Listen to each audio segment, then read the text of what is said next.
be equivalent to 2 Live Crew. We love what 2 Live Crew. We love what they're doing.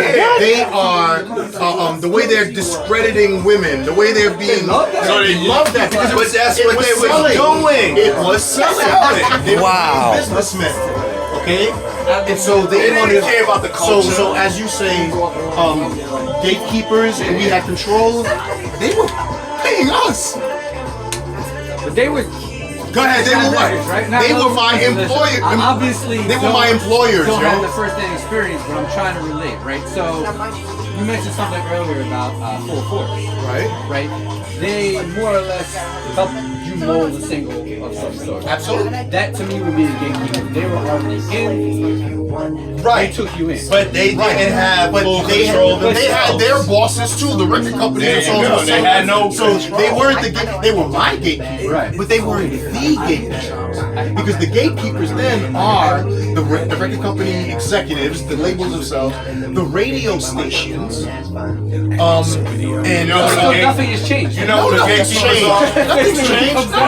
The gatekeepers are the distribution companies. Those are the gatekeepers. Today or back then? No, still. Right now. Whoever distributes on their own. Distributes. I said distribute. Okay, I know what you're talking about. Go. You Haitian.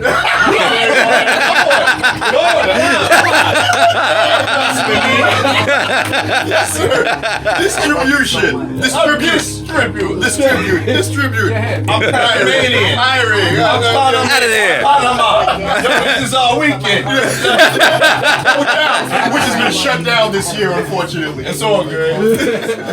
But it's. No, they are the gatekeepers. They're the gatekeepers. Well, when I think gatekeepers, I'm thinking something along the lines of like, I can't fuck with Lil Baby, right? I don't know. We're supposed to though. But I fuck with Drake. And if it wasn't for Drake, what I know about Lil Baby, because that's a gatekeeper. He brought him everything. That's how I was using the Right. You know, it's that immediate. But, no, I hear what you're saying. You know, the media needs to pay attention to this guy because the top artist pays attention to this guy. That cosign. But it's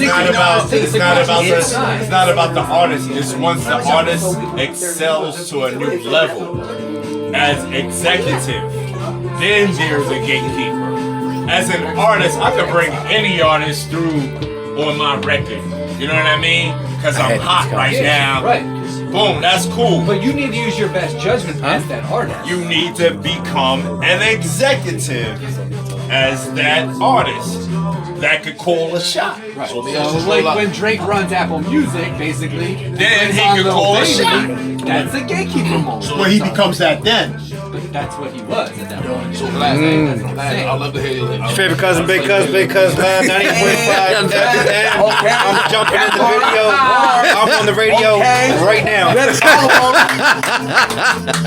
Hotness right there. Hotness in the hip hop, right? From each generation to about like, let's say, 06, right? What is your feelings? Do you think that as pioneers, do you think we failed hip hop in certain ways? Do you think? I'm sorry. Do you think that we failed hip hop? Failed or gave it a disservice? No. Okay, I'll let you finish, but already no. When you can't fail something with no rules. But I'm talking about as us, just us. When we went from everything, our unity, being together to make sure that the culture became something. When did you have charge? Or when did you own anything? Well, when it came to our messages, we always owned that. No. When did you own distribution? When did you own the label? When did you own? I don't think that's where he's going. That's not what I'm going. All right, I don't think that's where he's going. My main thing is about us when we stop teaching and reaching out to the younger generation. Like he said when you was speaking earlier, about Full Force and everything. And even with let's say with Wu-Tang and everybody, you know what I mean? After those unities, like you still had your Maybach music, you still had your We the Best teams and all that, right? But it became more of a solo thing first before, it's something like a big explosion. So when I say they was doing a disservice, when did we, like, do you feel as though as a hip hop as a whole, when we stopped teaching and trying to educate, to get us where we at right now with the youth and not really knowing or want the information to those that are giving it? Look, I'm looking at this as a radio. Okay. And when you turn that dial, there's different stations. And certain individuals had their own stations. Public Enemy had the station that you're talking about right now. Along with that was KRS-One, Arrested Development, and so on. If you turn that dial, you get to sex symbols. You had LL Cool J. You had Big Daddy Kane.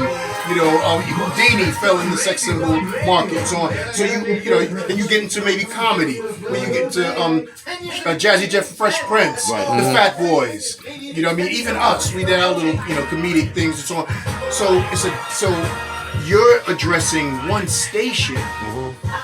But yet you're asking, when did we fail radio? No, I'm not saying do. I'm not saying that we failed anything. What I'm saying is, this is the reason why I asked the question. Okay. Because, for one, for me growing up, way before music, you know what I mean, me being an artist, you know what I mean? Because you said hip hop, and I'm calling hip hop the station, the radio. Radio, but there was right. different stations of radio. All right, so here we You know go. what I mean? When I first got into this, I was educated. I had somebody give me a book. You know what I'm saying? Took the cover off, it was a book of contracts. Said, learn this. Hear me out. I had somebody to show me what the elements of hip hop was. That right there built a relationship between me and this person and me and hip hop and me and the music industry in general.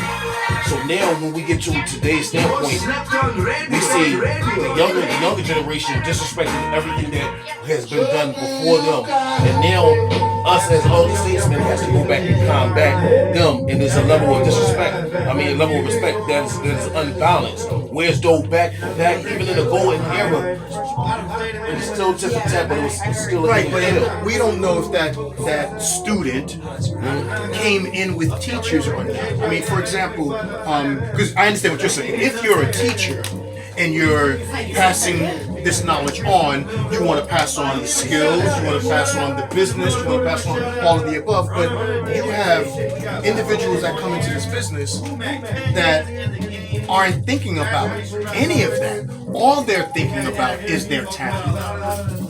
You know what I mean? So think of a kid who's just raw and playing basketball. He's just nice at dribbling. He's nice at shooting or whatever. He don't know jack about what you're talking about. Yeah. So he'll later find that individual, and hopefully he'll the way it's approached, the way he's approached by that individual, he finds it attractive to do that. See, I look at it from If that happens, cool. But no one's coming in here, and I'm not gonna say no one.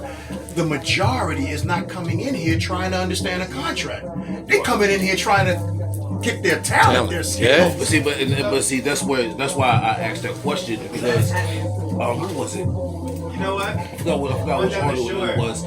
As us, again, elder statesmen, I see us do radio interviews, TV blogs, and everything, right? And it was like, yo, I can't. No, I don't like none of these new young boys. I'm not supposed to like everything because I can't. It's not relatable to me. But what I will say is, maybe hit me in the comment realm. You know what I mean? Let me show you the things that I've done. You know what I mean, to get me to the point. And you show me what you do. And let's put it together. Because I asked this question because everybody that I've ever dealt with, I was under Buddha, right?